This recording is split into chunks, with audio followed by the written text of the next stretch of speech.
No tienen grandes especialidades para nada. Pueden hacer la una o la otra, no la hacen ninguna de las dos tan bien como la hacen las vacas que están, o los bovinos que están especializados en alguna función. Entonces, esas son cosas que vamos a ir desarrollando y que son importantes de tener en cuenta porque marcan la diferencia. No es lo mismo alimentar un bovino de carne que alimentar un bovino de leche. Los requerimientos nutritivos también varían según la edad, el sexo, la función fisiológica y la función productiva. Entonces, hay varios factores que el día de mañana ustedes van a tener que tener en cuenta para cuando tengan que alimentar a un grupo de animales o tengan que programar la alimentación de un grupo de animales.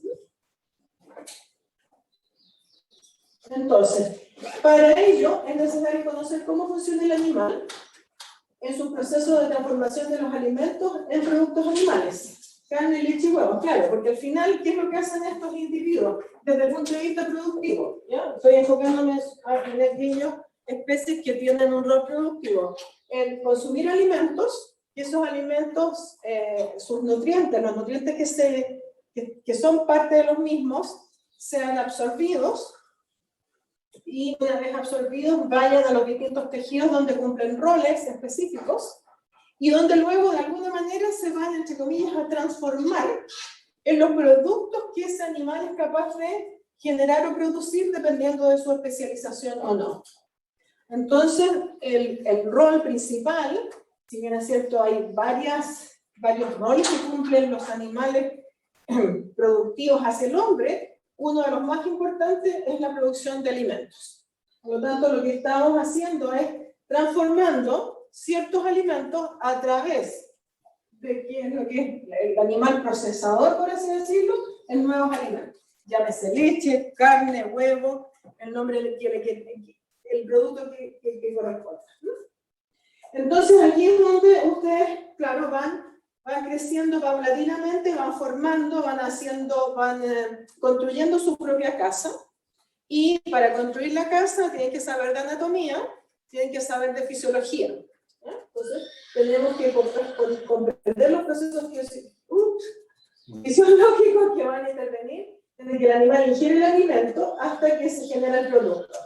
Y ello implica digestión, absorción, metabolismo. Y aquí es donde entonces entra a uno a entender todo lo que tiene que ver, por ejemplo, con nutrición, con bioquímica, para generar producto leche, carne, huevo, lana o el producto que corresponda. Pero además de conocer todo esto, también tenemos que entender o conocer y ver si el animal es aceptado o es consumido por los animales. Porque no porque nosotros pretendamos que fabricamos un alimento, elaboramos un alimento, una dieta, el individuo se la va a comer. Si no, pregúntenle a sus mamás.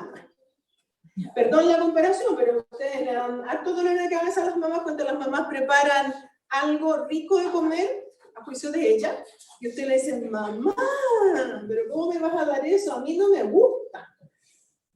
Ahí hay una conducta de consumo. Así como ustedes rechazan o aceptan algunos alimentos, díganme, los animales no son tontos. Ellos también tienen preferencia. Ellos también saben discriminar. Ellos también saben seleccionar. Entonces, ¿qué dijiste? No, me dice, deja de comer. Te voy a guardar el plato para la noche. Comen lo mismo toda la semana. Entonces, los animales también tienen preferencias, pero además tienen hábitos de consumo diferentes.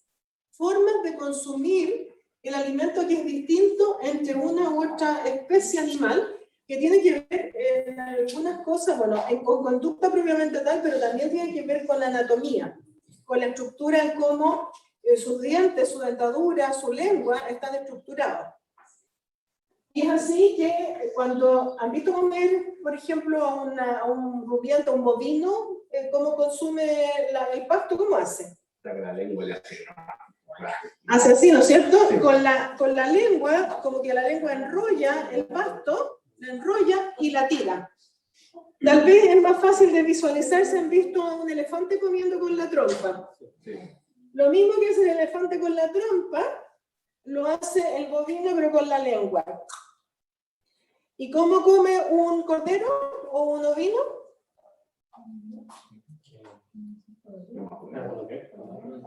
Dientes y labios. Y por eso que, y en muchos lugares no querían a los bovinos porque decían que se comían hasta dejar la pradera así lisa como este suelo, porque ellos cuando van y tienen un labio que es bastante tensil, son capaces de recoger a ras de suelo y como tienen dientes arriba y abajo, cosa que el bovino no tiene, porque el bovino tiene un rodete dentario acá arriba, pueden entonces, ayudados entre los labios y los dientes, comer a fondo y comer prácticamente, dejar la pradera tan lisa como este piso. Hábitos de consumo distintos. Por lo tanto, lo tengo que tener en consideración cuando uno sabe o quiere entender qué es lo que un animal está comiendo. Además, tienen gustos, tienen preferencias. Hay ciertos alimentos que los aceptan más fácilmente que otros. Desde luego, prefieren más los alimentos frescos, tal como ofrecidos o tal como obtenidos. Si estoy hablando, no sé, de los rumiantes, disculpen el sesgo, prefieren el pasto verde antes que el pasto seco, el heno, que se prepara por deshidratación, que es un proceso de enificación que significa conservar mediante la deshidratación. O bien, prefieren el pasto verde sobre el heno y el heno sobre el ensilaje. El ensilaje es otra forma de conservar alimentos mediante una fermentación anaeróbica de tipo láctica. Por lo tanto, ustedes, los animales, así siendo rumiantes, tienen su preferencia. En los animales de otras razas, de otras especies, también tienen sus propias preferencias. Y en el caso de individuos que están, por ejemplo, en confinamiento, es decir, encerrados en un corral y que no necesariamente acceden libremente a la pradera, va a depender de platos que yo le ofrezco, es decir, el espacio de comedero que se le ofrece a los animales es el adecuado. Porque si yo no dispongo de número adecuado de comederos, los animales van a entrar en competencia. Y si hay pocos comederos y hay mucha competencia, probablemente los más agresivos van a comer más que los que no son tan agresivos. Entonces, hay muchas cosas que uno al final tiene que entender y comprender para poder realizar o ejecutar una labor de alimentación correcta. ¿Sí? ¿Qué dijiste? Las vacas son malas del mundo real. ¿Por qué? Hay una vaquita chiquitita que se fue a comer el comedero y una de las vacas gigantes le hizo. ¿Sabe cómo se llama eso? Bullying. Eso es bullying. ¿Ustedes saben dónde viene la palabra bullying? ¿No? ¿No tienen ni idea? Bull es toro en inglés.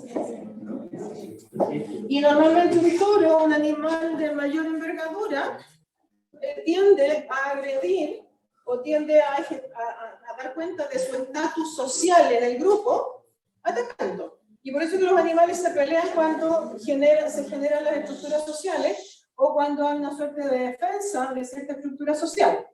Se establecen peleas. Si las condiciones de espacio no son buenas, esas peleas se pueden acrecentar. Y es por eso tiene que ver de nuevo con temas de conducta. Y además, por lo tanto, ojo, de bienestar animal. Entonces, de ahí viene la palabra bullying. La agresión conductual y gratuita, de alguna manera, de generar un golpe o una pelea hacia otro individuo, y en el caso que hoy día desgraciadamente tenemos a nivel de nuestra especie humana, el bullying que cada vez aparentemente cobra mayores connotaciones. De ahí viene la palabra, de bull, que es toro, y bullying, toreando, golpeando, molestando. Ese es el origen. Mira, tengo bullying adaptivo. Ya. La alimentación, por lo tanto, es una rama de la zootecnia o de la producción animal que se ocupa del estudio de todos los aspectos encaminados a proporcionar la cantidad de nutrientes adecuados para procurar un estado óptimo de los animales domésticos.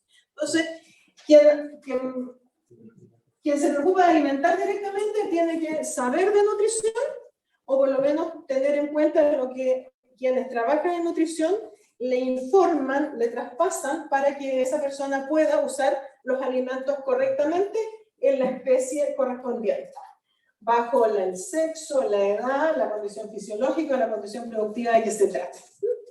Entonces, para poder alimentar a los animales, necesito conocer nutrición. Si no conozco, un nutricionista me lo tendrá que decir. A lo mismo que debo de conocer los requerimientos nutritivos de los animales. Pero también necesito conocer los alimentos y el contenido de nutrientes de dichos alimentos. ¿Ya? Los requerimientos nutritivos son los que el animal necesita. ¿De dónde los obtiene? Desde los nutrientes que le ofrecen los alimentos. Y por lo tanto, para saber si estoy dando un alimento correcto en cantidad correcta, tengo que saber cuáles son sus componentes, es decir, cuáles son sus nutrientes. Y también debo de saber racionar, es decir, elaborar de alguna manera una dieta o un alimento único para darlo en cantidad, en magnitud de frecuencia que permita asegurar la entrega de esos nutrientes. Entonces, ¿cuáles son los nutrientes que conocemos? Proteína, lípidos, vitaminas y minerales. Hay un tema en relación a la energía, ¿ya? Aquí debería haber puesto carbohidratos. Siempre se me pasa. Es decir, proteínas, lípidos, carbohidratos, vitaminas y minerales. Y energía lo dejo como algo separado porque energía en sí, en esencia, conceptualmente no es un nutriente. Es una consecuencia de la capacidad de liberar calor o de producir trabajo cuando se metaboliza o cuando cuando se metaboliza la proteína, los lípidos y los carbohidratos.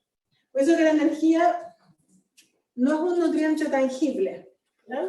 No es como la proteína, que yo sé, proteínas están compuestas por aminoácidos y son moléculas de carbono con nitrógeno, ¿ya? Con grupos amino. Los carbohidratos también sabemos que están conformados por carbono, hidrógeno, oxígeno. Los que ustedes conocen más fácilmente tenemos ahí entre los carbohidratos la glucosa, la sacarosa, que es un carbohidrato más complejo, en fin. Pero si yo quemo esa proteína, esos lípidos y esos carbohidratos, se libera calor o se libera energía en forma de calor. Por lo tanto, la energía fluye desde las fuentes de lípidos, carbohidratos y proteínas. Habitualmente, en un individuo bien alimentado, uno esperaría obtener la energía de carbohidratos y lípidos, pero ojalá no de proteínas, porque es muy caro quemar proteínas. Eventualmente un individuo puede llegar a utilizar proteínas, pero puede ser cuando está casi en procesos catabólicos. Pero quemar proteínas es caro y no es normalmente la fuente de energía para el animal. La fuente de energía para el animal habitualmente proviene de lípidos y de carbohidratos, ¿ya? Y lípidos y carbohidratos como tal son los nutrientes. Por lo tanto, los nutrientes per se son proteínas, lípidos, carbohidratos, vitaminas y minerales. Y energía, entre comillas, se reconoce como una suerte de nutriente, pero no es un nutriente per se. ¿Ya? Energía es un concepto, está asociado a trabajo, es un concepto físico. Aquí es donde mezclamos química con física. ¿Ya? Entonces, tenemos las proteínas que básicamente están conformadas por aminoácidos, los lípidos por triglicéridos principalmente, algunos fosfolípidos, los carbohidratos, bueno, por carbohidratos como lo dice el nombre, donde glucosa es el principal. Ustedes ya estudiaron el ciclo de Krebs y glicólisis, gluconeogénesis y todos esos aspectos los vieron en bioquímica, ¿no es cierto? De esas materias. Pero no, por favor, no las encierren en un cajón, no les pongan candado, porque las van a seguir usando.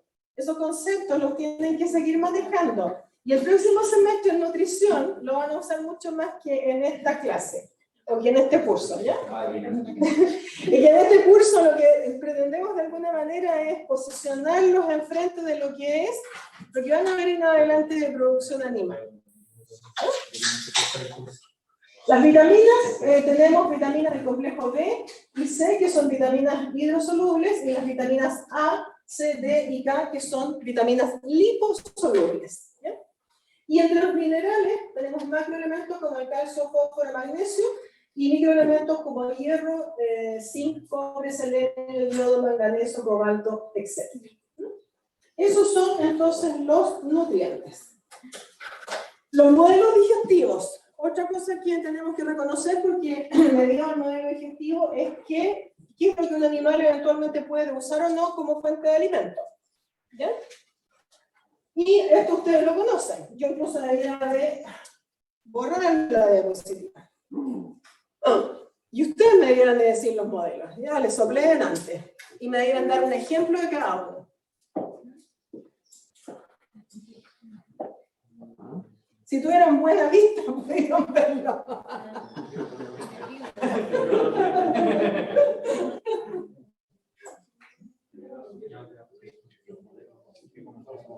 ¿Qué modelos digestivos conocen? ¿Qué es lo que les enseñó hasta ahora el doctor Rayi?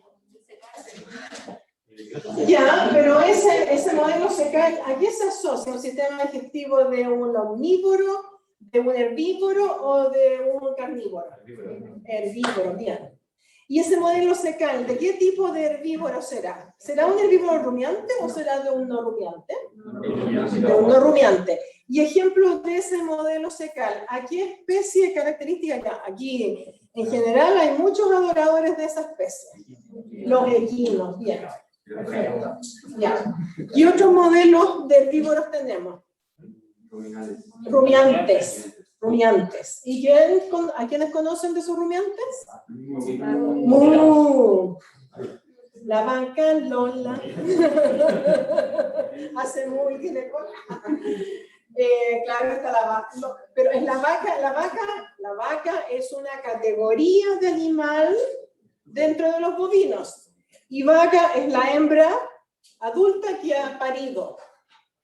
Por lo tanto, ustedes no pueden hablar de vacas cuando estén hablando de bovinos. La especie es la bovina. Pero si hablan de vaca, yo voy a entender que es la hembra que alguna vez ha parido. Hembra adulta que parió una vez. Cow in English, C-O-W. Pero si no, si se refieren a la especie, me tienen que decir la especie bovina. O bien la especie vacuna, que también se le llama así. ¿Qué otra especie es rumiante? Ovinos, muy bien, y correctamente dicho. ¿Qué otra más? Caprino, perfecto. Esas son tal vez de las tres más habituales en nuestro concierto, pero hay algunos otros más. Están, por ejemplo, los camélidos son pseudorumiantes. Tanto camellos como camellos sudamericanos son pseudorumiantes. Entre los rumiantes están, por ejemplo, los búfalos, ¿no? Que en nuestro contexto prácticamente no hay. Alguna vez trajeron algunos búfalos a Chile para poder obtener búfalas en general, hembras, vacas búfalas, para obtener leche y hacer un queso que utiliza leche de búfala. ¿Saben cuál es? A ver, ¿cuál es? La mozzarella, parece que a él le gusta el queso. Mozzarella, un queso especial que se hace a base de leche de búfala. ¿Ya? Bien.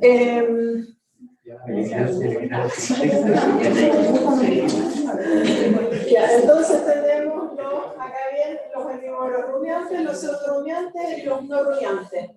Y como omnívoros tenemos los cerdos, las aves, y si queremos nos metemos nosotros aquí también, porque también nosotros somos omnívoros. Y carnívoros, perros y gatos. Y aquí también podríamos decir especies acuícolas como el salmón, como la trucha, que también son de tipo carnívoro. Por lo tanto, necesitamos conocer estos modelos digestivos. ¿Por qué? Porque cada aparato digestivo tiene distintas adaptaciones funcionales y donde la forma de utilizar el alimento es distinta, es diferente. Y eso les otorga capacidad de usar alimentos que son diferentes. Hay adaptaciones enzimáticas, hay adaptaciones metabólicas también. En fin, todo esto entonces nos ayuda a comprender o nos permite conocer todo esto, el poder usar apropiadamente los nutrientes que están contenidos en los alimentos correspondientes. Entonces no da lo mismo. Si yo tengo, por ejemplo, un forraje, una pradera de alfalfa, un heno de alfalfa, ¿a quién se lo puedo dar como alimento? De manera más lógica, más obvia. A los herbívoros, ¿no es cierto? Y en particular a los rumiantes, o el pseudo rumiante. Pero si yo le doy ese heno de alfalfa acá a un omnívoro, a un carnívoro, ¿qué puedo esperar? Que no lo van a, claro, uno que lo puede rechazar, pero si lo consume, probablemente no va a poder obtener los nutrientes que el herbívoro sí es capaz de rescatar, en particular los rumiantes. ¿Y cuál sería la fracción más importante que de ese alimento de origen vegetal? Los rumiantes son capaces de aprovechar muy bien y que un omnívoro o un carnívoro no tiene ninguna capacidad de ningún tipo de poder utilizar. La celulosa, muy bien. Eso hace entonces que los rumiantes, desde el punto de vista de la cadena agroecológica, sean consumidores primarios. ¿Por qué? Porque pueden usar la celulosa como fuente de energía. Si los rumiantes no existieran, o las especies que hacen, que están relacionadas más bien con insectos y que tienen que ver también con consumo de algunos recursos de esa naturaleza, si no son capaces de comer algo que está descompuesto o que se descomponga y que fermente, no habría manera de poder usar eso. Los rumiantes lo pueden usar, ¿por qué? Porque en el rumen, ¿quiénes están? Bacterias y ¿qué más? Protozoos. O sea, hay una microflora o microfauna que está en el rumen, que es anaerobiótica, es decir, que no necesita oxígeno para poder funcionar y que gracias a esos microorganismos, el rumiante puede consumir esos alimentos. Si el rumiante no tuviera esa microflora y esa microfauna en ese rumen, tampoco podría hacerlo, porque como mamífero, no tiene capacidades enzimáticas para degradar la celulosa, solo puede degradar la glucosa, cadenas de glucosa. ¿Ya? ¿Se acuerdan de cómo están las unidades de glucosa unidas en cadena, enlace alfa y enlace beta? ¿Qué tipo de amilasa tenemos nosotros, por ejemplo, en los omnívoros? ¿Alfa o beta amilasa? ¿Cuál es el enlace de la glucosa? ¿Alfa o beta? Alfa o beta. El de la celulosa, ¿es alfa o beta?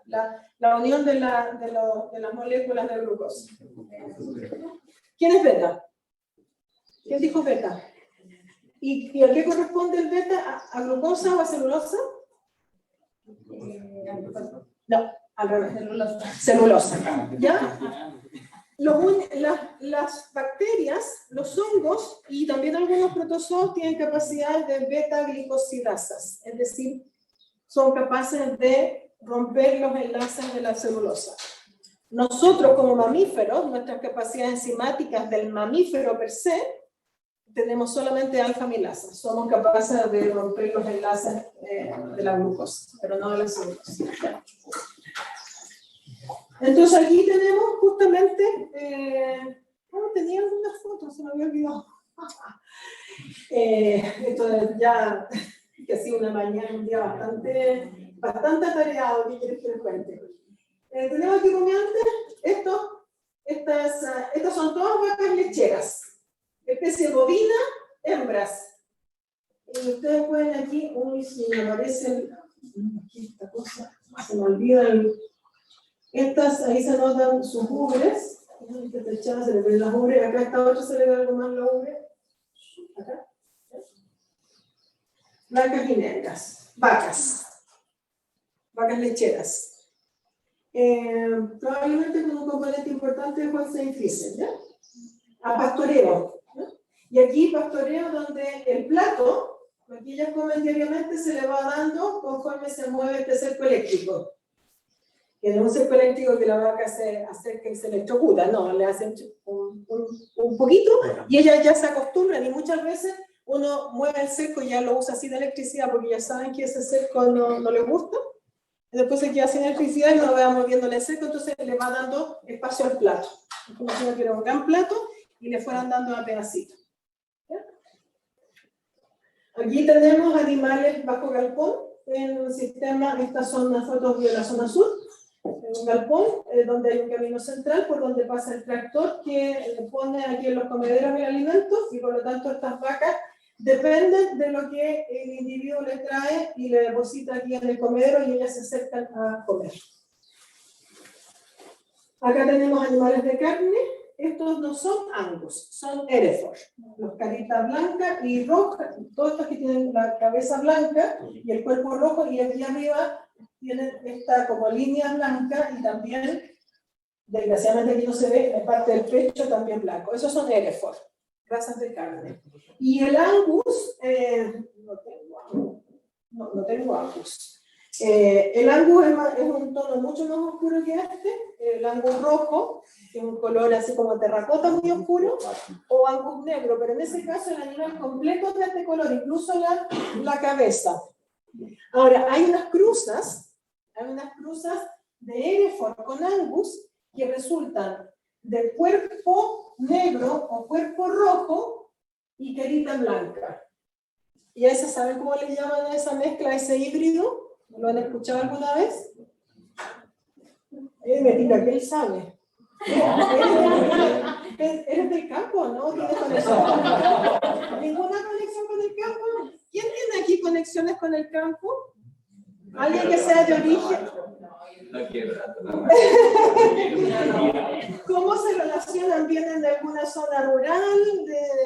¿Por vacaciones? ¿Por familia? Por familia. ¿Y cómo te relacionas con una parcela de frutales? ¿Con qué? No, mis abuelos tienen juntos. Ah, mira. En el campo. ¿En qué parte dijo la curiosa? Entre Santa Cruz y Bichile. Ah, ya, por aquí cerquita. Ok. ¿Y tú? En nuestra familia. Ya, mira. Y ahí en la audiencia, que no sé si estarán durmiendo siesta o no. Uy, Sofía, disculpa, no vi el chat. Dice cataboliza o metaboliza. ¿A qué te refieres? Sofía. Creo que se refería a lo de la energía.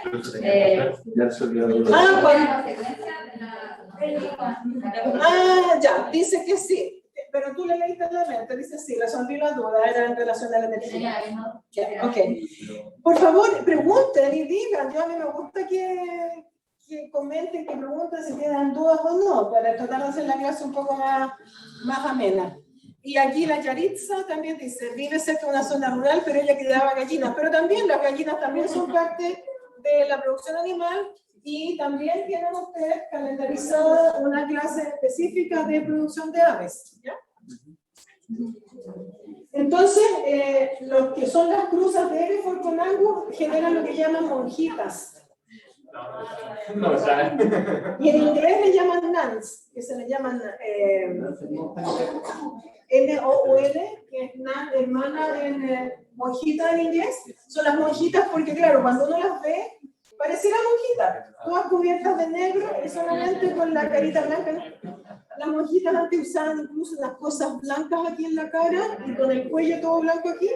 Entonces, de ahí llegó la expresión de hablar de monjitas. Seguro que cuando tengan la clase de producción de bovinos de carne van a ver todas esas cosas, ¿ya? Acá tenemos entonces ovinos marinos sobre pradera, caprinos acá abajo, ¿ya? Tiene comedero con forraje, y acá otras que son ya, estas son más bien unas cabras lecheras, alpinas, estas son osales, y estas ya son más bien animales criollos, rústicos. El vigor no rumiante en los equinos.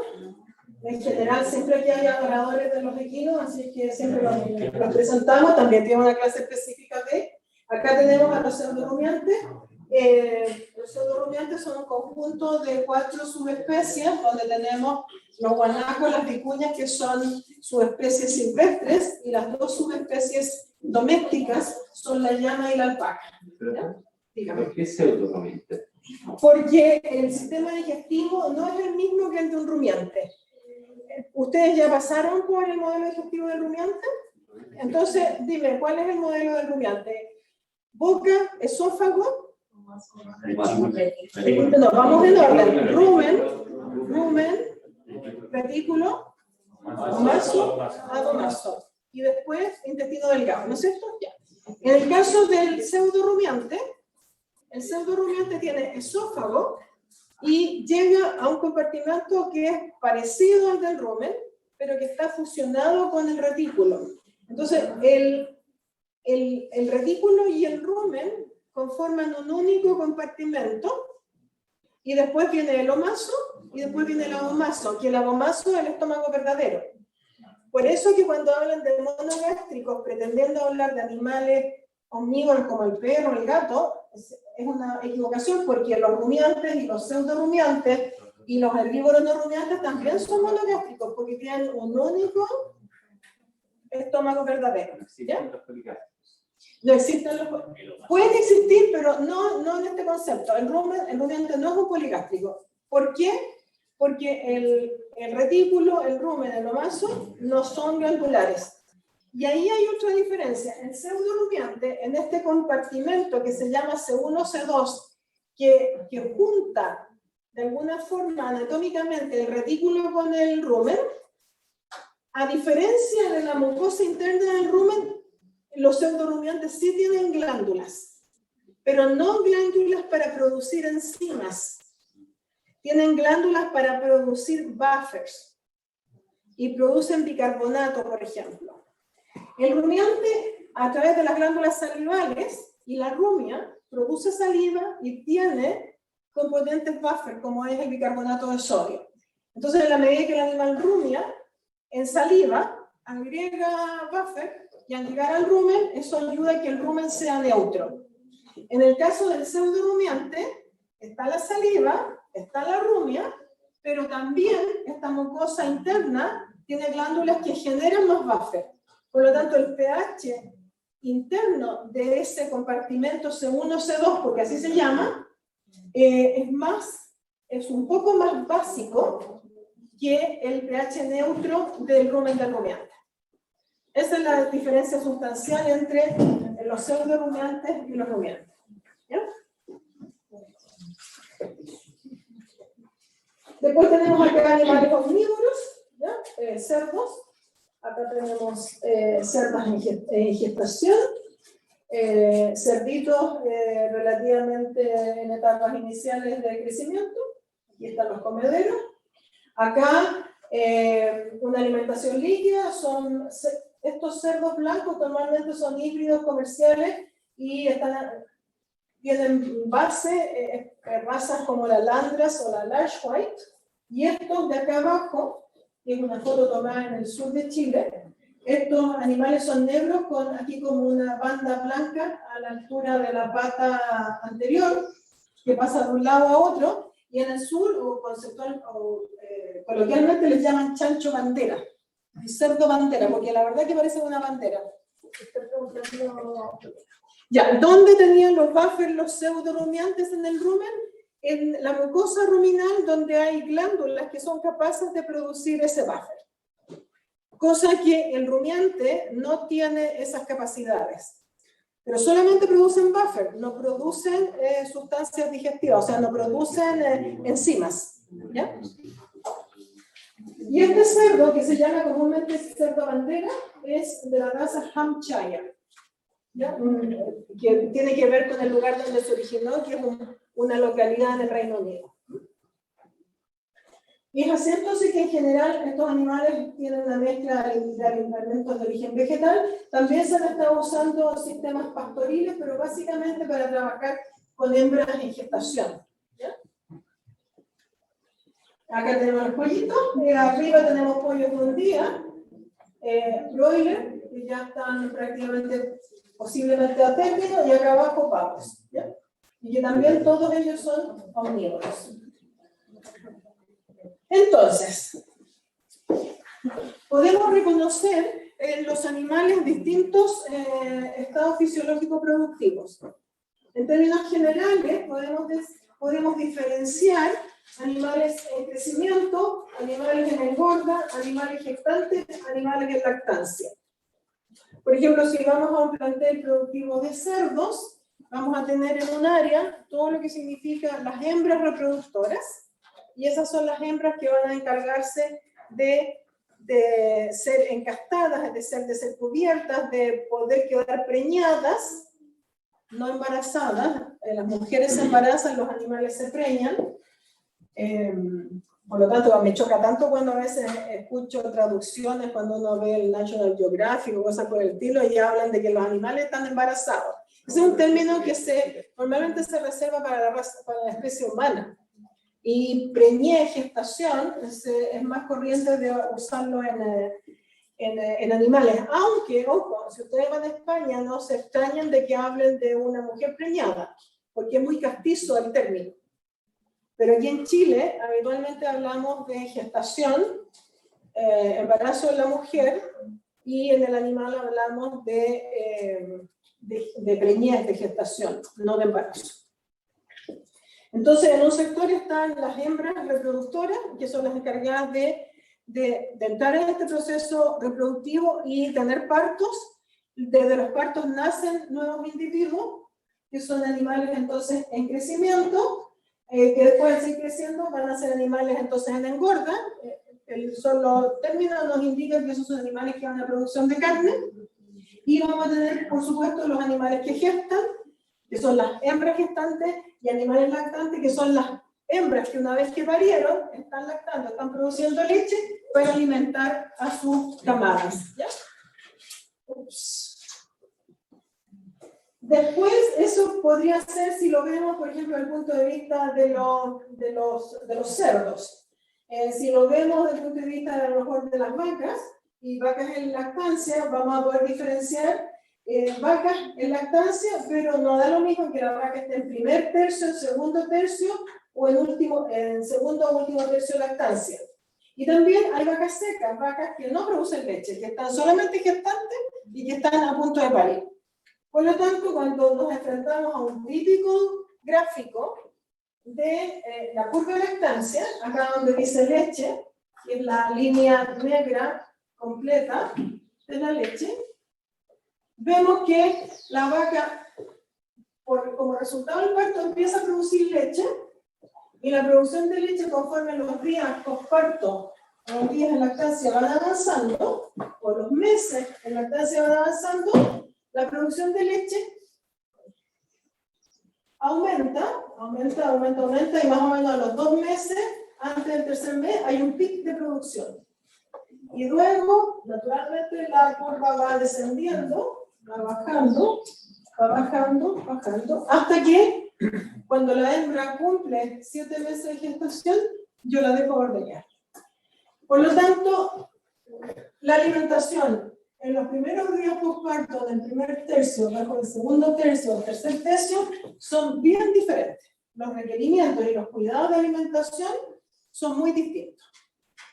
Además de algunos manejos, porque aquí yo ojalá esperaría que a esta fecha la hembra quedara gestante. Por lo tanto, en esta etapa, la hembra está lactando, pero también está gestando. Y acá ya no lacta, sino que está solamente gestante para esperar el nuevo parto.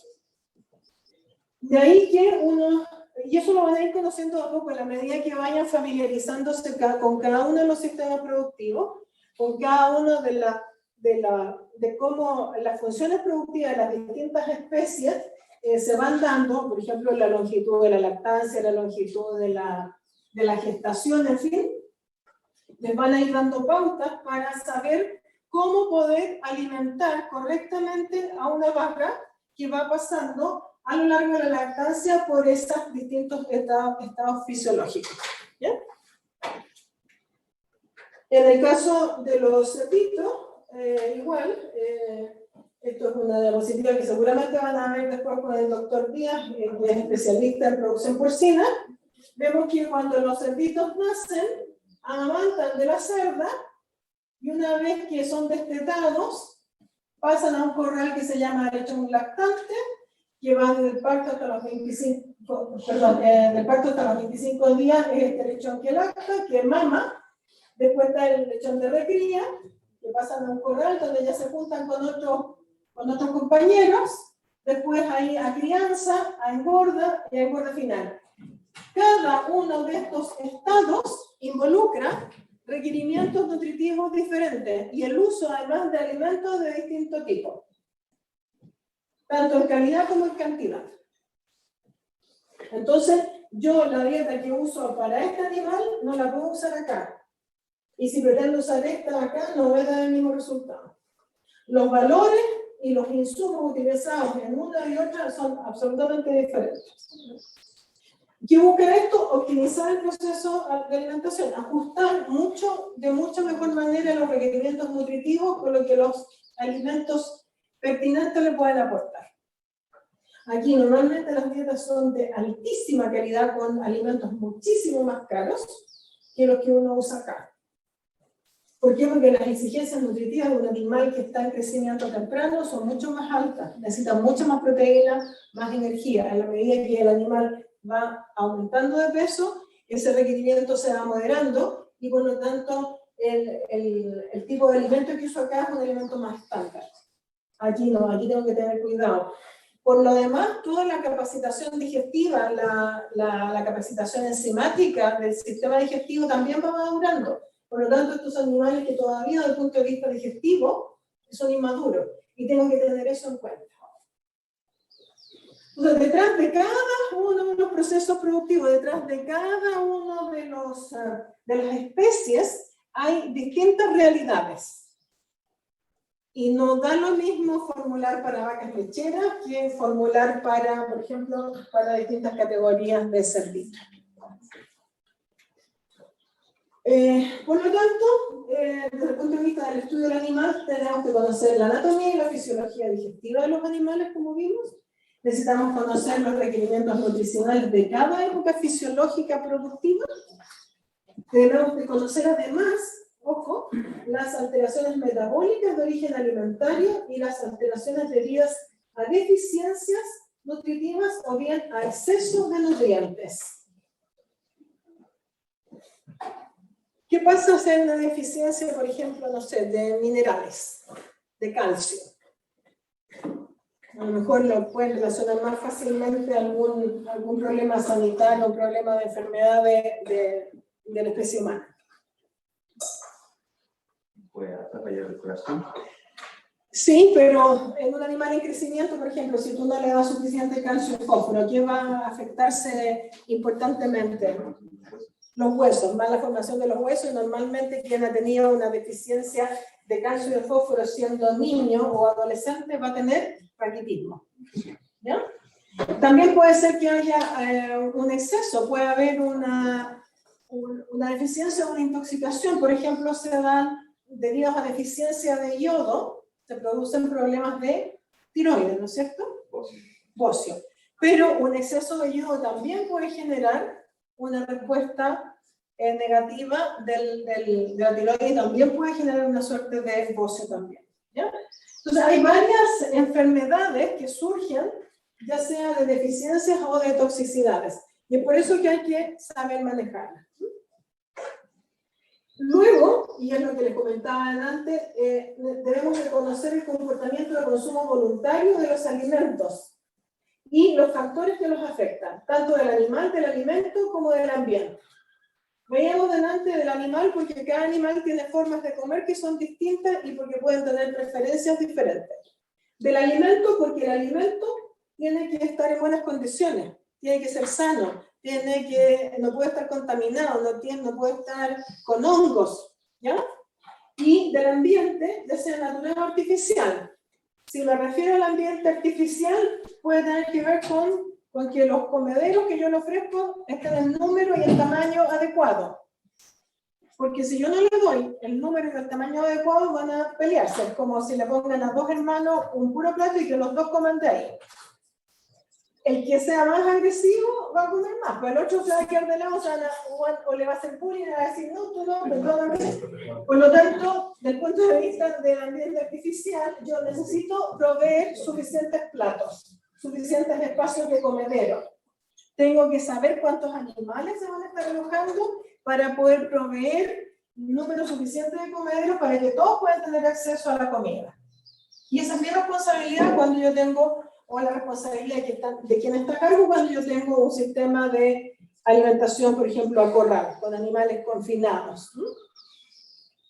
Y del ambiente natural, bueno, puede ser el sol, la lluvia, condiciones climáticas, en fin.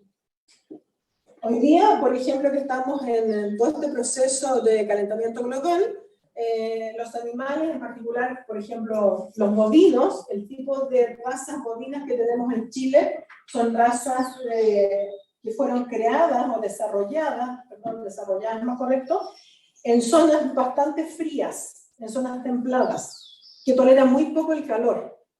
Por lo tanto, cuando esos animales son expuestos, por ejemplo, a zonas tropicales, esos animales sencillamente no toleran adecuadamente el calor y tienen dificultades para poder consumir y para poder producir adecuadamente.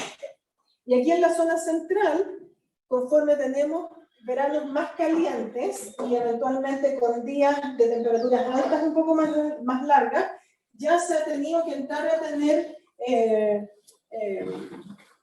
a tener precauciones o a proveer instalaciones que provean más sombra, que provean más ventilación para aliviar el ambiente que pudiera afectar el consumo de alimentos.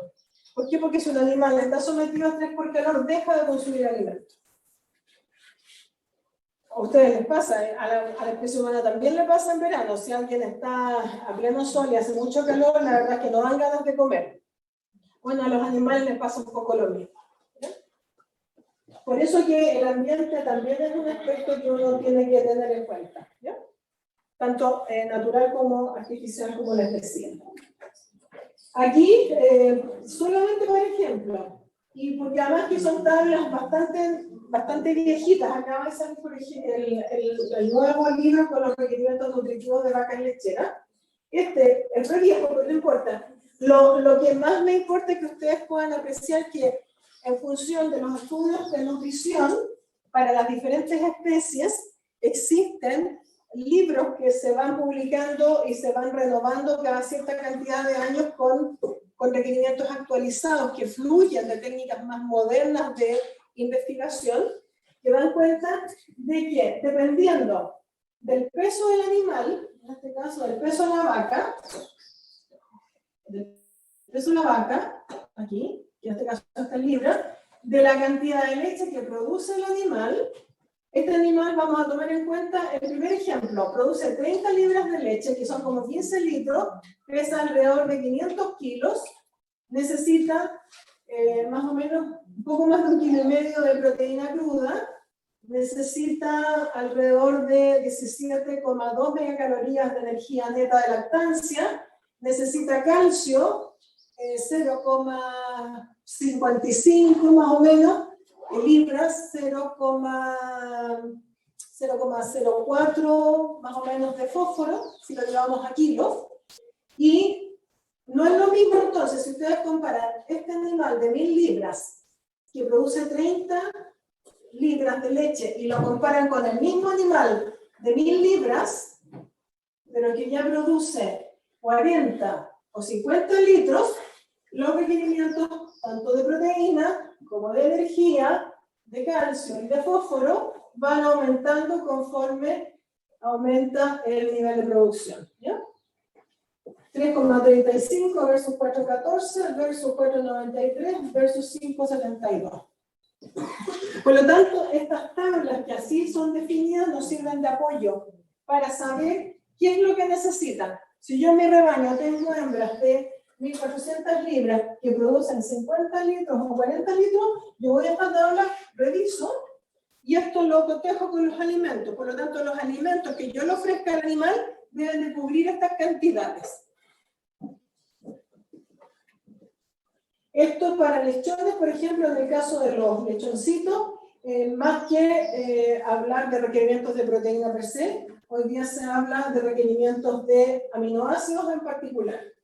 Y los requerimientos de aminoácidos en particular cambian de acuerdo a la edad o al estado de crecimiento o de engorda del animal. Siempre hay mayores exigencias o mayores calidades en animales más jóvenes en relación a animales más viejos.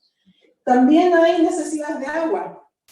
El agua es prácticamente el nutriente olvidado, pero no debemos de olvidar, valga la redundancia, de que todo animal necesita agua.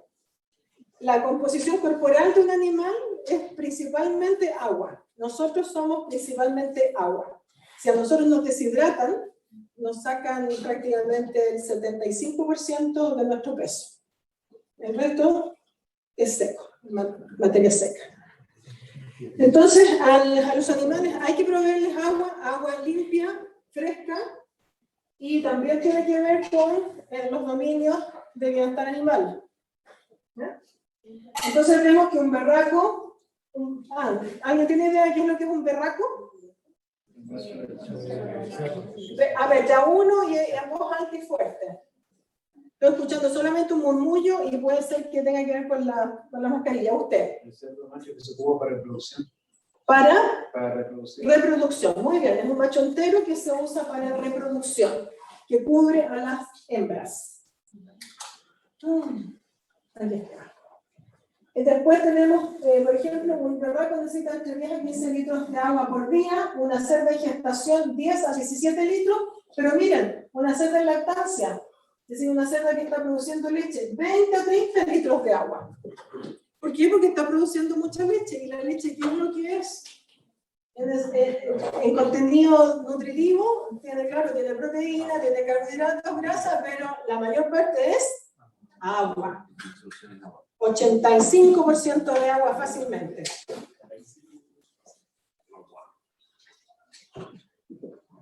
Como yo estoy tomando ahora agua deshidratada.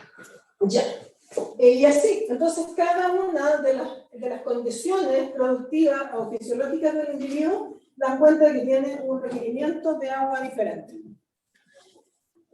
Bueno, hemos visto y hablado harto de qué es lo que son los animales y sus requerimientos nutritivos. Ahora necesitamos conocer la otra parte, los alimentos. ¿Por qué? Porque son ellos los que le entregan los nutrientes a los animales. ¿Qué es lo que debo de conocer de los alimentos? La composición nutritiva o composición nutricional. Normalmente lo que hago aquí es ir a una tabla. Voy a una tabla de composición de alimentos que la encuentro, por ejemplo, anexa a las tablas de requerimiento o a algún otro, de repente, informe, o si no, tomo una muestra de alimentos, lo tengo en el laboratorio de nutrición animal en la facultad y les pido, por favor, ¿me pueden hacer un análisis de este alimento? Y en el laboratorio les van a dar un informe donde les van a dar la humedad, las cenizas, la proteína bruta, el extracto etéreo, la fibra cruda y la estimación de la energía. Entonces, yo con eso puedo saber qué es lo que contiene mi alimento, ya sea el que llevé al laboratorio o el que yo estoy buscando como referencia. Si no tengo cómo ir al laboratorio, digo, bueno, tengo avena.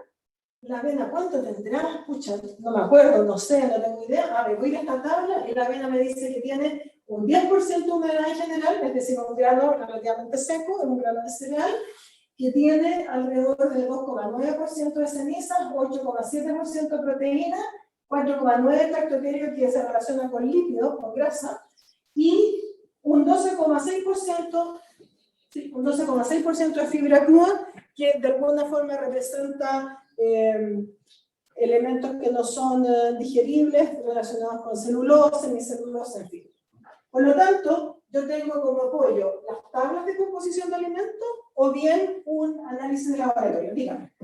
¿Qué son las cenizas como tal? Bien, gracias por la pregunta. Cenizas son los minerales. En un laboratorio de nutrición existe un aparato que se llama MUFLA, que es un verdadero horno, que funciona a altas temperaturas y tú tomas en una cápsula que resiste altas temperaturas del orden de 550 a 600 grados Celsius, depositas una cantidad conocida de alimento, la pones dentro, cierras la mufla o este horno, elevas la temperatura y permites que todo lo que es compuesto orgánico se queme. Eso se queda lo inorgánico. Claro, y después entonces en el residuo quedan solamente las cenizas. Y esos son los compuestos inorgánicos. En las cenizas están presentes todo lo que son nutrientes minerales. ¿Ya? Entonces, ustedes, por ejemplo, cuando hacen una fogata, después que hacen la fogata, quedan las cenizas. Eso es todo lo que no es orgánico de esa madera que ustedes quemaron. Eso es esencialmente cenizas. ¿Ya? representan lo inorgánico. La proteína cruda, el extracto etéreo, la fibra cruda, los carbohidratos, todo eso forma parte de los compuestos orgánicos. Y son los compuestos orgánicos, o los componentes orgánicos, los que son fuente de energía para el animal.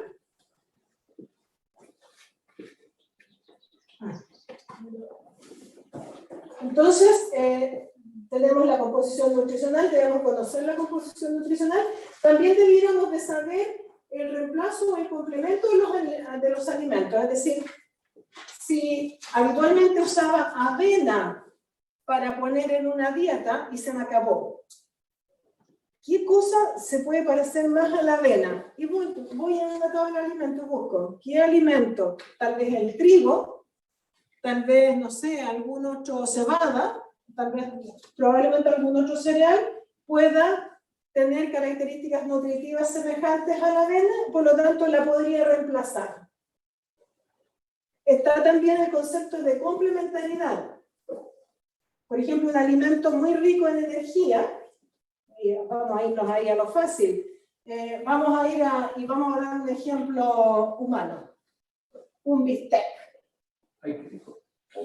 Ahora ya hemos saliendo del 18 y hemos comido una tremenda panzada de carne asada. Ahí tenemos proteína. ¿Y con quién, si quieren tener un alimento balanceado, con qué tipo de alimentos deberían de complementarlo para tener una dieta balanceada? ¿Qué le falta a esa proteína? ¿Ah?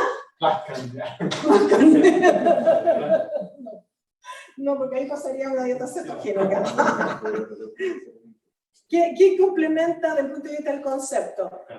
Carbohidratos. Por lo tanto, le faltaría la papa frita, el puré, o una buena papa cocida. Entonces, o pan.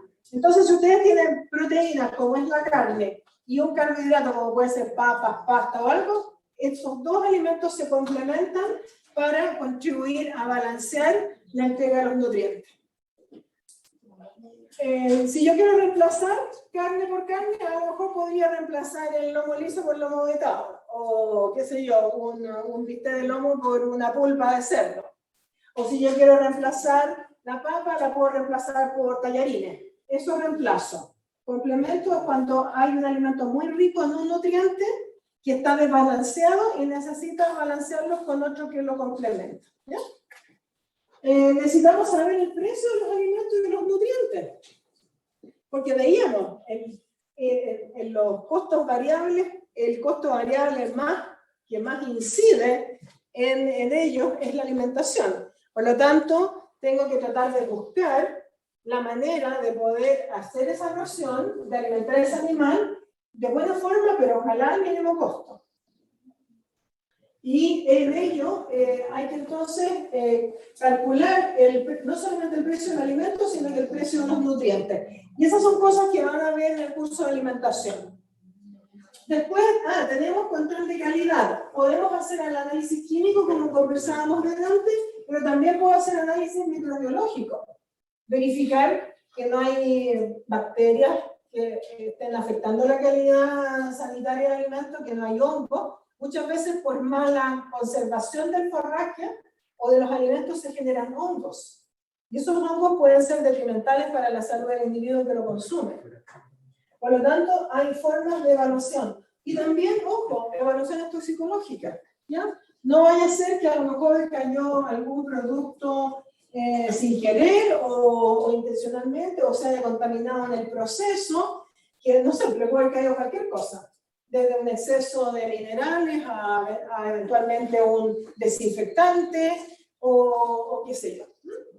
Y es por eso que hoy día, y muy en concomitancia con estos temas y con lo microbiológico, es que desde los años 90 se genera todo un sistema de trazabilidad y monitoreo de lo que significan los procesos productivos de los alimentos que van a destino humano, pero ello también involucra el monitoreo de la trazabilidad del alimento que se usa en alimentación animal.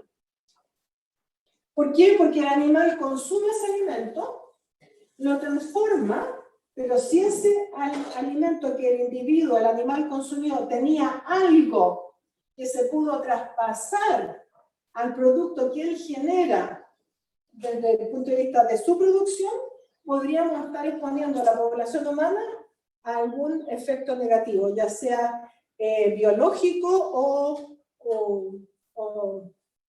abiótico, ¿ya? Podría ser biológico y si no también físico, podría ser un químico o algún producto que no necesariamente es parte de los componentes animales, que no es un microorganismo, que no es una bacteria. Y de alguna manera eso nace, no sé si alguna vez han escuchado hablar de la vaca loca. ¿Sí? Bueno, eso fue por los tempranos 90 y se descubrieron que ahí eso aparentemente tenía que ver con unas proteínas que derivaban y desde ese momento entonces la ciencia y la epidemiología y quienes trabajamos en el ámbito de la producción animal dijimos, ajá, tenemos no solamente que monitorear lo que estamos haciendo, de aquí, desde que los animales están aquí en el plantel y cómo salen y todo lo que pasa después de que salieron. Tenemos que monitorear desde antes, desde que se empiezan a producir los alimentos que el animal va a consumir. Por lo tanto, hoy día todo el proceso de trazabilidad parte desde que se producen los alimentos que los animales consumen para generar a su vez alimentos que van a ser de uso humano. Entonces, desde ese punto de vista, cada vez tenemos un poco más de complejidades, pero es para asegurar la calidad del producto que llega al humano.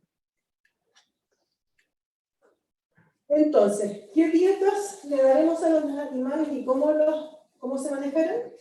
Bueno, las dietas se formulan manualmente o usando un programa de formulación de raciones. Hay una serie de programas computacionales que hoy día uno lo que hace es decir, quiero formular para una vaca de 600 kilos con 90 días de lactancia, que no está gestante, y voy así describiendo que está, por ejemplo, en un ambiente con calor, de temperaturas muy altas, para que el sistema tenga el concepto de estrés por calor, y no sé qué otra cosa más.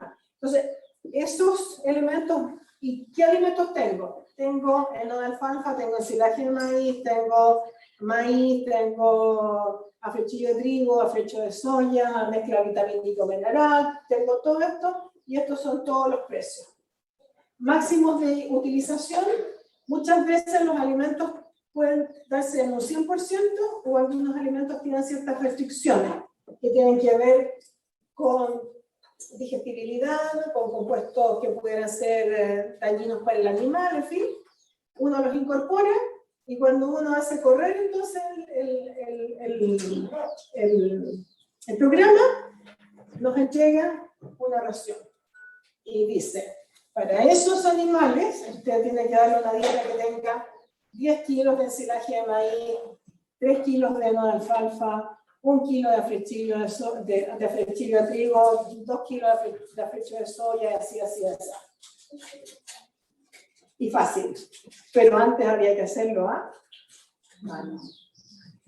Y yo creo que el doctor Egaña y la doctora Valenzuela les siguen enseñando a que de todas formas ustedes sepan cómo se hace a mano, no por molestarlos, sino que para que puedan entender el concepto que hay detrás de qué es lo que es formular una ración. Porque es la única manera que puedan corregir a un programa de formulación de raciones o le den las instrucciones correctas a un programa de formulación de raciones. ¿Sí? Entonces, vamos a formular en base a los alimentos disponibles, a su contenido nutritivo, al valor por unidad de nutrientes, al requerimiento de los animales y a ciertas características de máximos de inclusión por factores limitantes, antinutricionales, tóxicos, digestibilidad, etcétera. Entonces, como decía un amigo, un colega, un profesor muy connotado, nutrición es una ciencia, alimentación es un arte. Claro, la nutrición se rige por elementos un poco más objetivos, por maquinaria, por análisis de laboratorio, por mediciones exactas, y uno eso lo mueve hacia la alimentación. Pero resulta que en la alimentación o en el proceso de generar una ración o de hacer algo, hay varios factores que están involucrados, que forman parte de, y que uno no los puede manejar tan fácilmente. De ahí que entonces, muy correctamente él diga o dijera que la alimentación es un arte. Porque uno tiene que estar atento a varias cosas. No es bajar estrictamente la nutrición a la alimentación. Y es así como él decía, hay 3 dietas. La que se formula, la que hice yo en el papel o la que hizo el programa de computación. Que daba esa lista que yo les decía. 10 kilos de alfalfa, vamos a hacerla bien simple, 10 kilos de alfalfa, 5 kilos concentrados. Eso es lo que yo formulé. Y le paso esa receta a la persona que está en la unidad del alimento, el jefe de bodega, y le digo, mire, esta es la ración para las vacas tal. Ah, ok, 10 y 5, perfecto. Y resulta que ese día el jefe estaba con unas ganas de irse luego a la casa porque estaban preparándose para la cuota del 18. Entonces, bien, pone la balanza, pone el saco, vamos midiendo, pucha, y echó una puruña mucho más allá y en vez de marcar 10, la cosa esta le marcaba 12 kilos. Ah, no importa, si total, ya, echémosla. Y después está con los concentrados, eran 5, y echa la puruña, 4,5. Justo se le acabó lo que tenía más, le tenía que ir a la otra bodega a buscar más cosas. Dice, no, ¿qué tanto atado? Si no importa, yo me quiero ir luego, mira la hora que es. Quiero ir a la fonda porque voy a tomar un terremoto. Entonces él hace la dieta con 12 kilos de heno y con 4,5 concentrados, que es bien distinto a 10 y 5. Entonces, eso lo mezcla y le dice al otro, buenito, oye, aquí ya está listo, llévale a la vaca. Y se la lleva a la vaca. Bien, entonces ahí tenemos la que se fabrica, que era bien distinta a la que... Y esa es la que se fabrica, yo estoy dando aquí el ejemplo de que este pobre hombre que quería irse a la fonda estaba apurado, pero puede ser porque la romana no estaba bien, o la balanza no estaba bien, o porque se me cayó algo, o porque había un saco roto, que después que lo pesé se rompió y lo perdí. Hay distintas razones por las cuales la que se fabrica no necesariamente es la misma que yo formulé. Y después está la que el animal se come. Depende de cómo se la llevo. Yo le dije, oiga, 10 kilos de heno y 2 kilos y 4 y 5 kilos de concentrado. Y como estaban apurados, ya pues, pero en este caso tienen 10 y le llegan aquí al animal. 10 kilos de heno en rama y 5 concentrados. Cuando el heno está en rama y el animal tiene un tamaño de fibra de este calado, ¿qué es lo que hace? Selecciona, mete su morro y selecciona. Y todo lo que es más largo, siempre me acuerdo de un profe, se me olvidó el nombre, decía, cualquier fibra, cualquier tamaño de partícula que sea más ancho que el morro de una vaca, es susceptible de que la vaca haga esto y seleccione. Entonces, cuando este señor que tenía que haberle llevado el heno molido, picado, de este tamaño, se lo llevó en rama, la vaca seleccionó y por lo tanto lo que comió del heno, si bien es cierto, ahí estaba bien, eran 14 o 12 kilos, lo exacto, el animal no se comió lo que yo esperaba que comiera, porque seleccionó. Entonces, de ahí que uno cuando alimenta animales, no solamente se tiene que preocupar de hacer una buena fórmula, también tiene que revisar que se esté haciendo lo que yo estoy diciendo y observar qué es lo que hacen los animales. Ellos son los que me dan la última palabra. Lo que me importa es que la dieta que yo formule se haya elaborado bien, pero que el animal se la haya comido. ¿Qué saco yo por hacer una tremenda preparación si el individuo no se la quiere comer? Entonces, por eso que la observación es algo muy importante. Ustedes aprenden muchas cosas, pero cuando vayan a terreno, miren, siempre estén mirando. Miren la condición de los animales, miren los comederos, verifiquen que estén limpios. Vean que siempre hay alimentación en el comedero. Los bebederos tienen que estar limpios y con agua. ¿Cómo se están comportando los animales? Si son rumiantes, ¿están rumiando? Si están rumiando, ¿estarán echados? ¿Dónde están? Si defecan, también fíjense en el tipo de fecas que tienen, porque muchas veces las fecas nos dan cuenta de que eventualmente algo está pasando en el sistema digestivo de ese individuo. Entonces, hay mucho de observación. y de práctica, y al final de días de campo, por así decirlo.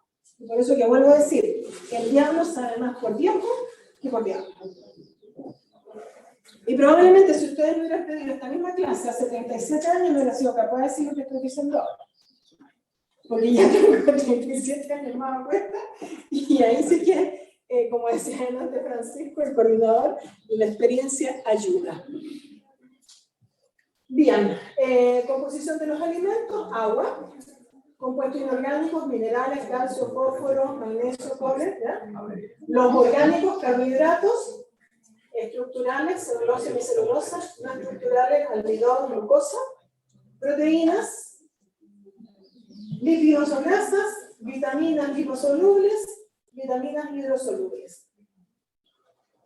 En general, prácticamente todos los alimentos contienen prácticamente todo, pero depende del origen. Si son de origen vegetal, van a tener tal vez prácticamente de todo. Si son de origen animal, lo que no van a encontrar en alimentos de origen animal son estos carbohidratos estructurales.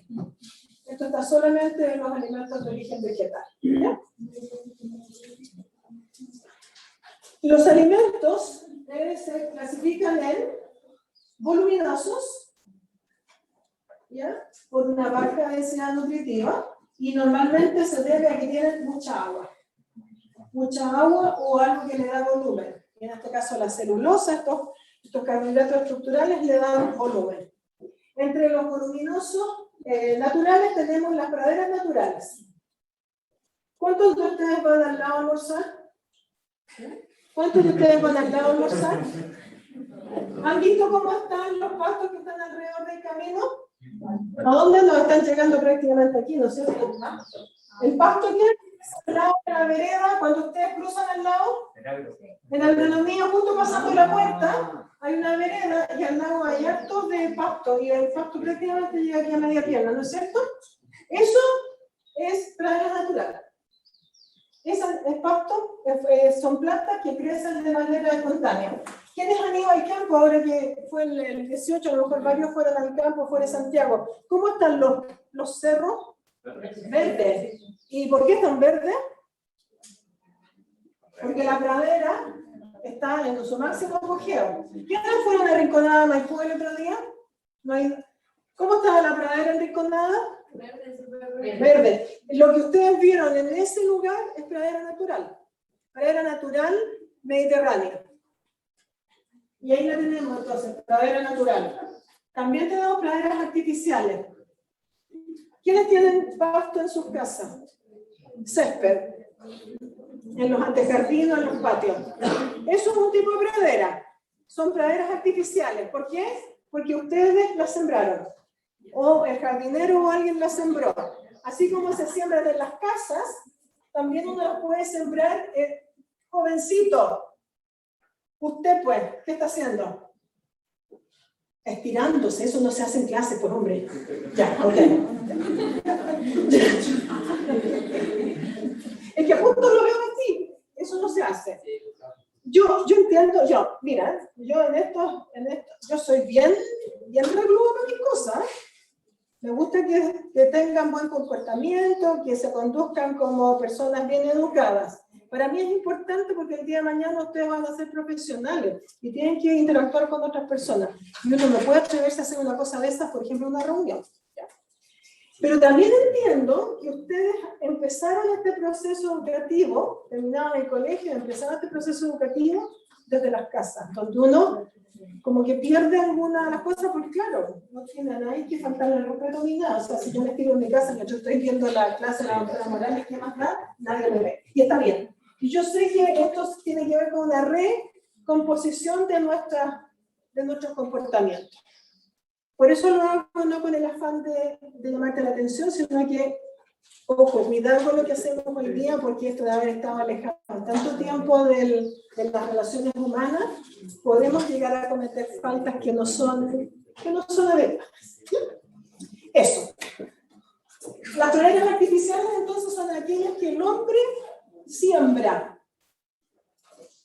Y entre ellas tenemos praderas artificiales de leguminosas, praderas artificiales de gramíneas y mixtas.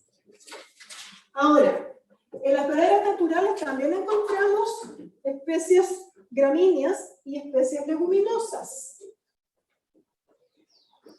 Todo este pastito que hay alrededor aquí es más bien pradera natural, más que sembrada, me atrevo a decir. Y entre las praderas naturales, por ejemplo, ¿ustedes saben diferenciar en qué es lo que es una gramínea de una leguminosa? ¿Maometano nomás? Ya, aquí ya les he dado algún dato de quiénes son, pero si yo les doy les muestro una planta que tiene las hojas aguzadas, largas, angostas, y tiene varias así, después tiene una inflorescencia que es como una especie de espiga. ¿A qué tipo de especie la asocian? ¿A leguminosa o a gramínea? A gramínea, muy bien. Y si la leguminosa, si la otra plantita tiene 3 hojitas, normalmente las leguminosas tienen siempre 3 hojitas o son hojitas foliadas. Esas son leguminosas. El trébol es una leguminosa. Y fíjense, trébol viene de 3, trifolium. 3 hojitas, trébol. Entonces vamos a tener en praderas artificiales la alfalfa o el trébol. En gramínea las más habituales son vallicas y festucas. Y puedo tener mixta de leguminosas y gramíneas. Y de alguna manera, la pradera natural es una pradera mixta, que tiene distintas especies. Tiene leguminosas y tiene gramíneas también. Yo puedo estos alimentos voluminosos tomarlos y conservarlos, sobre todo estas praderas artificiales. ¿Y cómo los puedo conservar? A través de la enificación y la obtención de heno, que significa deshidratar al sol, y el ensilaje, por ejemplo el ensilaje de maíz, también puede ser el ensilaje de pradera, por una fermentación anaeróbica. El chucrut, los picles, se conservan por un pH bajo. Ahí, ¿cómo hago? Le agrego vinagre.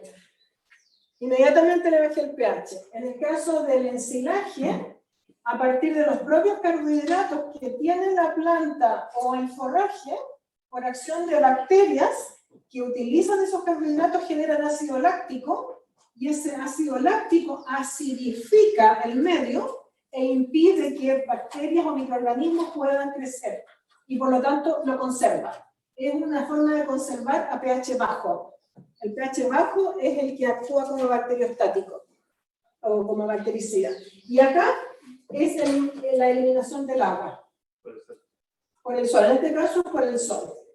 Y de esa manera entonces tenemos otra forma de preservar, deshidratando, como el charqui.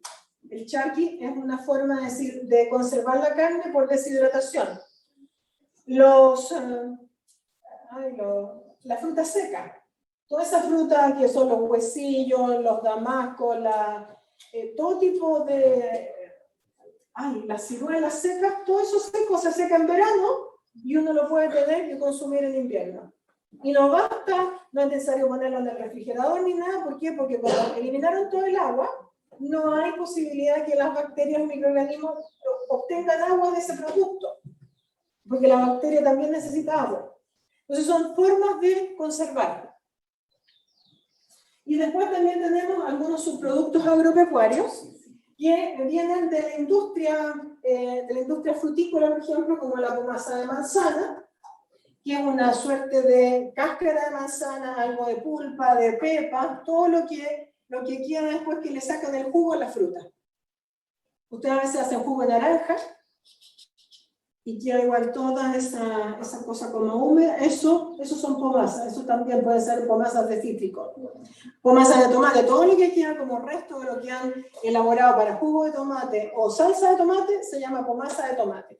Mucha cáscara, algo de pulpa, semillas, en fin, estos todos se pueden utilizar para alimentar y principalmente para alimentar rumiantes. ¿Ya?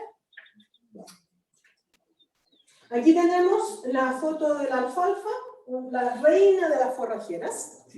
Alfalfa o medicago sativa. Aquí vemos las hojitas de la alfalfa. Es un color, un verde medio azulado que tiene, ¿ya?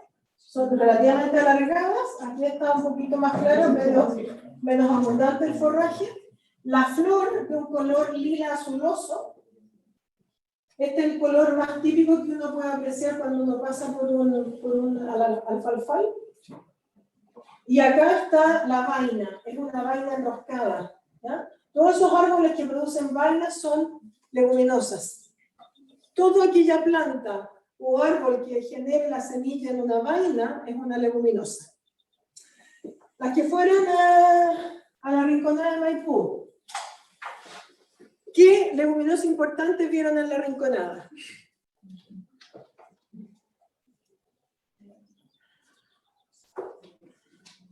¿Quiénes fueron a Rinconada? ¿Se me olvidó? ¿Qué leguminosa importante había en Rinconada? Era como... Ah, pero leguminosa. Sí, pues. Puede ser herbácea como puede ser arbórea. Puede ser una hierba como puede ser un árbol. El profe Castellano se las tiene que haber mostrado. No me cabe en la cabeza que fueron a Rinconada y que yo no les haya mostrado el árbol que yo les estoy indicando. El espino. El espino es un árbol que es una leguminosa. Y es muy importante. Además, ¿qué gracia tienen las leguminosas en términos generales en relación al nitrógeno ambiental? Fija el nitrógeno ambiental a las raíces, al suelo. Por lo tanto, cuando ha habido un cultivo de leguminosas, el tenor de nitrógeno del suelo se eleva gracias a la acción de las leguminosas. Está en una suerte de asociación simbiótica con unos microorganismos que viven en las raíces de las leguminosas. Esa es la gracia del espino. Después aquí tenemos una muestra de cómo van con un tractor, con una chopper, cortadora. Chop viene de cortar, chopper, cortadora. Cortan la pradera y la están llevando a este carromato. Y aquí va recién cortadita, la llevan fresca y se la llevan al comedero de los animales para ofrecérsela como una alfalfa fresca recién cortada. Eso se llama soiling.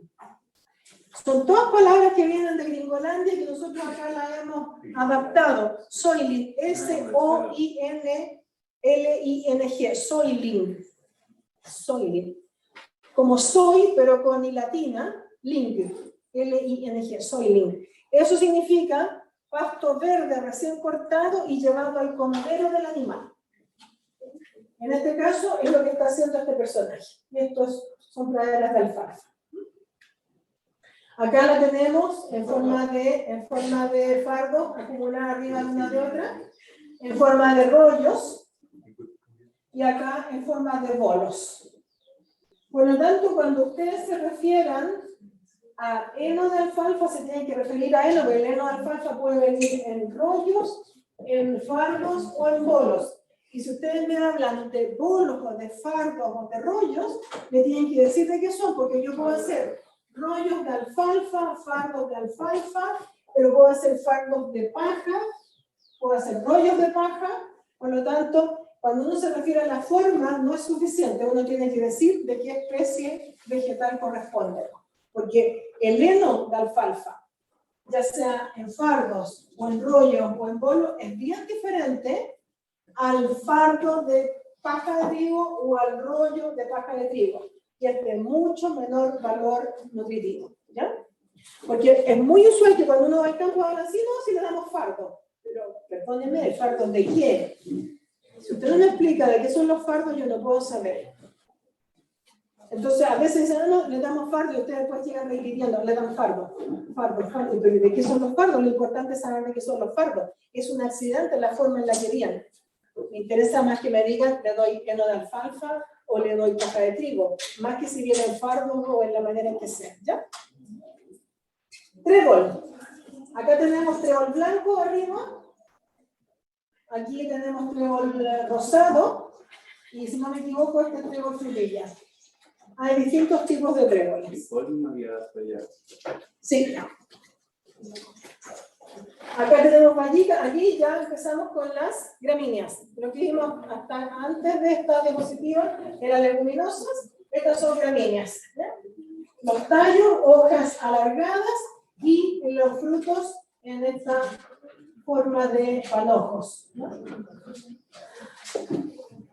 Vallica, festuca, la forma en cómo se da la inflorescencia un poco diferente a la vallica. La vallica tiene una inflorescencia que va en panojos así como puntitos, uno para cada lado. En cambio, la festuca es más desordenada, es más abierta. El color de la planta también es un poco diferente. Esta es la avena, que puede servir como forraje, pero también uno puede utilizar el grano de avena. Esta es la avena que comemos al desayuno, ¿sí? O en las galletas de avena. Tenemos el maíz, es otra gramínea. Este es un cultivo suplementario de verano que puede usarse para producir maíz grano, usar el cereal, que se usa mucho en la alimentación de cerdos, de aves, bueno, también en alimentación humana, y también se puede usar la planta completa, así en un estado más bien verde todavía, para hacer el silaje de maíz. ¿Ya? Y acá justamente no se ve muy bien, desgraciadamente cuando son buenas fotos, cómo se cortan se traen los carromatos con el forraje picado y se van acumulando y un tractor pasa sobre ellas apisonándolos para eliminar el oxígeno y luego se tapa, se sella y se deja que se fermente. Más o menos 21 días el silo, a las 3 semanas, 4 semanas ya está estable. Y ese silo, si no lo abren, les puede durar 1 o 2 años. Los equinos comen caña de negro. Claro, la caña, el resto lo que ya cuando han sacado las mazorcas, sí, solo pueden comer los equinos, se los pueden comer los rumiantes también. Eso es lo que llaman chama de maíz, o caña de maíz. Concentrados, tenemos de alta densidad nutritiva y bajo contenido de agua, y por eso se llaman concentrados. Pueden ser energéticos o pueden ser proteicos. La diferencia está en que los energéticos tienen poca proteína y poca fibra cruda, o sea, poca celulosa, y los proteicos tienen más de 20% de proteína.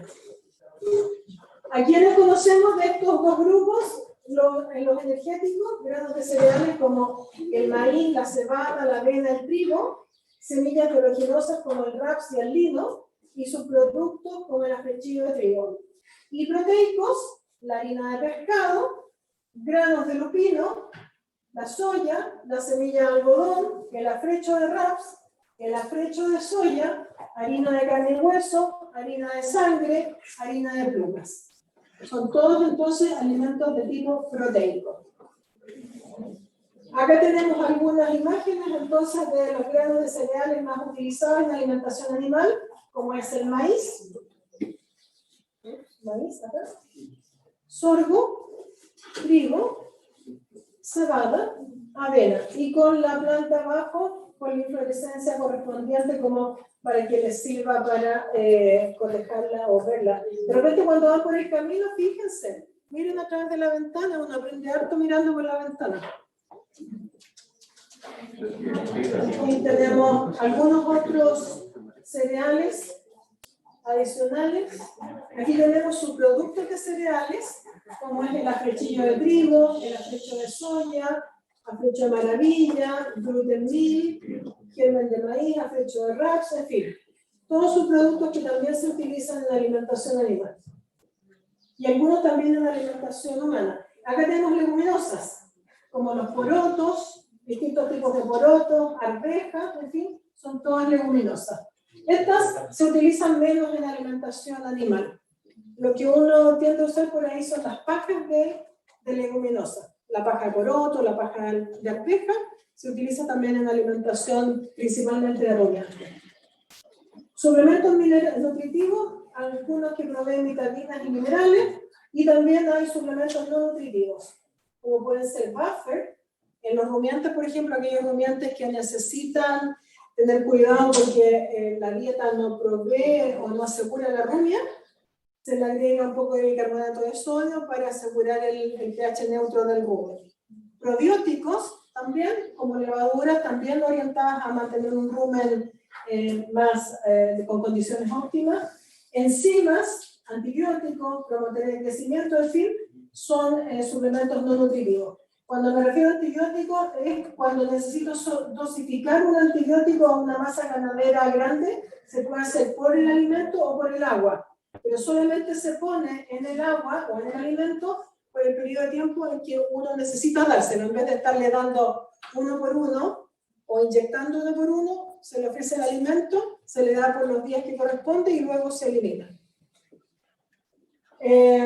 Para programar la alimentación, entonces necesito conocer los requerimientos nutritivos y lo que consume diariamente cada animal, el número de animales por grupo productivo, los días de permanencia en dichos grupos, los alimentos disponibles, el valor de los alimentos y programa de formulación. Ciertamente, dígame. Sí, y son las 3:30. Sí. Ah, perdón, estoy a punto de... Perdón, estaba mirando y decía que raro como... Ya, discúlpame. Gracias por acordarme porque si no, soy capaz de seguir entonces hasta las 8:30 según ese reloj. Gracias, pero con esta diapositiva creo que ya termino. Decirles que hay también... Disculpen. Hay también la posibilidad de acceder a alimentos previamente formulados y fabricados que vienen de fábricas de alimentos que generan alimentos balanceados específicamente para distintas categorías de animales y que se compran muchas veces en forma de pellet, ya vienen molidos o peletizados. Estas cosas de acá arriba se llaman pellet, o bien también vienen... cuando uno compra, ¿quiénes tienen animales, mascotas, perritos o gatos? Piensa. Claro, viene con un proceso parecido al pelletizado. Y eso todo ocurre en una fábrica de alimentos. Eso yo no lo puedo hacer en la casa. ¿Ya? Y la trazabilidad que está hoy día a cargo del SAC y que tiene que ver con la inocuidad de los alimentos que yo utilizo para alimentar a los animales y dar garantía que los productos que se generan a partir de esos animales tendrán que ser inocuos o haber sido trazados para poder dárselo a los humanos. Y esa labor de verificar que los alimentos que se usan en la alimentación animal están correctamente utilizados, que no están contaminados, que fueron originados de lugares apropiados, ese rol lo lleva el SAC. Y eso. Gracias por la atención. Disculpen que me extendí un pelín más allá de la hora, pero aquel joven se encargó de aterrizarme. Cualquier duda me la pueden hacer. Estoy en mi oficina o la hacen a través del correo de curso. Sí, ningún problema. Gracias.